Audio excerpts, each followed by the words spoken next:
Hi and welcome everyone to our video today looking at Google Workspace for Education practice sets which are available in Google Classroom. The purpose of this session is to give you a flavour of what practice sets will be, what they are, and then we will be able to have a closer look very shortly. So practice sets are available in Education Plus and Teaching and Learning Upgrade. And if you don't have that, or you need information about getting an Education Plus or Teaching and Learning Upgrade, please do speak to the people that provide you with your Google services. They will be able to give you all of the information that you will need on gaining the relevant license to enable you to run practice sets within your Google Classroom and within your classes. So what they are, as you can see from the screen, you'll be able to reduce your workload and power the student potential within Google practice sets in your classroom. You can transform new and existing content. You will be able to upload information from PDFs, such as past papers, into your practice sets. And you will be able to give your students valuable hints and tips without actually being there, which means they will be able to run and learn at their own pace, which is just fantastic. So what we're going to do now is we're going to take a deeper dive into practice sets and show you how you can set these up into your Google Classroom. So as you can see, we are in our Google Classroom, and we've called this one practice sets, just so we make things easier for ourselves. So where we need to go is over to our classwork tab, and this is obviously nothing new for many of you, and you're going to press create. Go down to where it says assignment, and again another familiar screen arises, and this time we're going to look at the attached section down the bottom of the screen, and as you can see, practice sets has appeared and it says new next to it, and I can press that button, and what this does is this opens up the practice set area within Google Classroom. So as you can see, I've already got 4 practice sets keyed up here, and if I wanted to use any of those in this particular lesson, I can literally just click them and attach them. So I'm going to click this one here on maths. It opens up the practice set because it will give me the option if I wanted to edit anything, or I can try it as a student, and we'll do that later on, but I'm happy with that. So I'm going to attach that to my classroom. And now it's the normal routine to press assign or schedule that when you would like that to go out. And that is now live for my students to take. Okay, how do we get a practice set developed in the first place?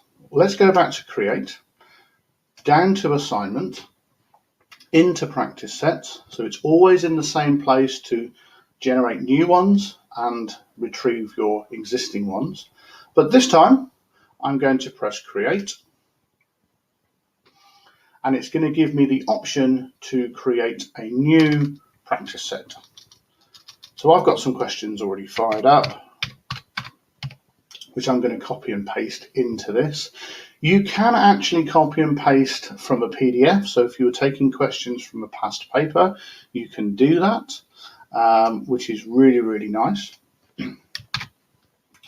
So I'm going to use my first question, find 20% of 100. Okay, and we know the answer to that question would be 20. But students may need some help working that out. Because this is a short answer, as in it's 1, or I could make that a multiple choice, longer answer like I could in a Google form. I'm going to leave it there. But now you'll see what's happened is the skills section says see suggested. I'm going to click on that. And what this is doing is giving me a suggested skill, solve problems involving percentages. Okay. And if I look at the resources section, I can click on the video or the explainer, and this is the AI help that my students would get if they were stuck on this question. As you can see, it will tell them the method of working things out. It won't read the question and provide them with an answer. So that's really, really helpful, and I'm happy with that. I'm now going to go on to my next question,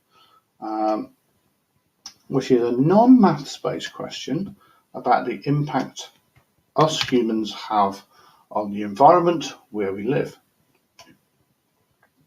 So I'm just going to pop that question in there. As you can see, Google has now scanned that for me, and it's given me some suggested skills that I may wish to include if students get stuck. Describe the methods to reduce human impact on natural systems, and describe the impacts of human activities on global climate change. I think those are really relevant. So I'm going to pop that in as well. I also think there's going to be something else that's going to be quite useful. So I can just type in some other bits. Now I've typed in exactly what it was going to come up with to save time, and I'm going to pop that in there as well. So I've got a couple of videos now that my students will have to watch to give them some insights to answer that question. And the third question that I'm going to pop in here now is going to be a science-based question.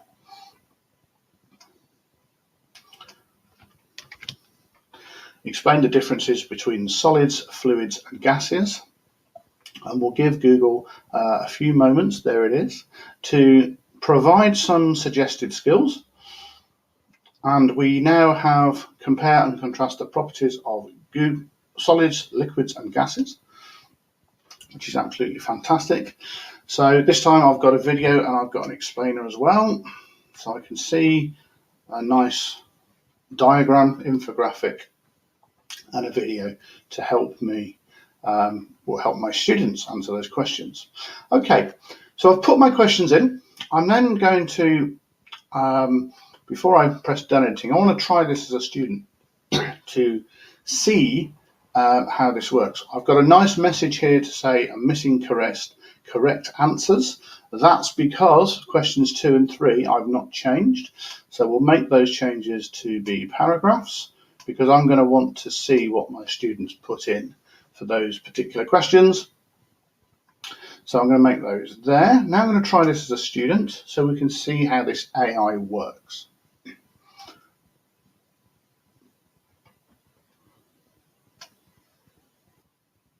So this is our practice set as it would look to students. They will be able to answer the question, and if they know the answer, they could pop it in straight away and they can press check. If it goes green and gives a green tick, they know they've got the answer correct. So they would then be able to move on to the next question. However, if they were stuck, they can press the light bulb, which is show a hint, and it brings up that resource that was put in earlier on. This does not tell the students how to give the correct answer. It tells the students the method that they would need to work out the question. Then, of course, they can follow that as a guide, show their working, and answer the question. So we're going to go on to the second question. How do humans impact the environment they live?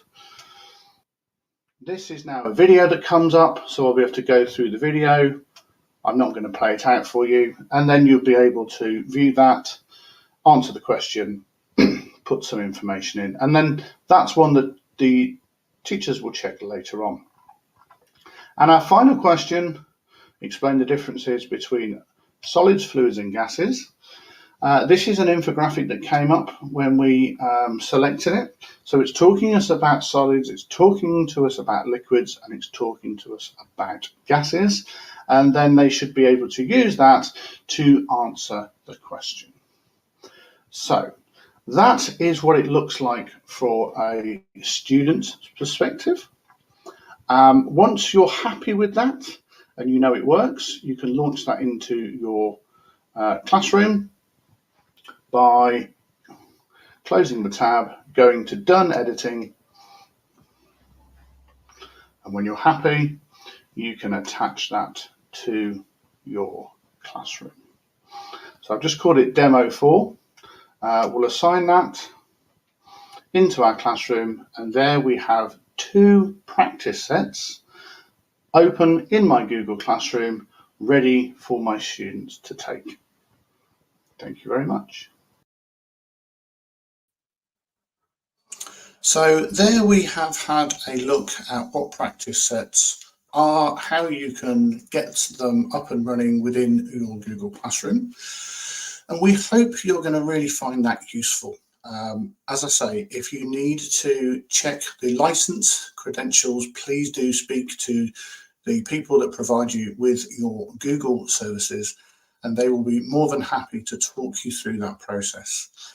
We also would really love some feedback on the sessions that we've run. So now's the time to grab your mobile phone, scan the QR code, which will take you to our feedback form. Alternatively, you can go to our bit.ly link, which is bit.ly/ETL-feedback. And if you've enjoyed what you've seen on the channel today, please do like and subscribe to our channel, EdTech Live. Press the thumbs up, press the subscribe button, press the notification bell so that you'll be able to get notifications of future videos that we run. Thank you very much for your time today, and we hope to see you on the next session very soon. Thank you. Goodbye.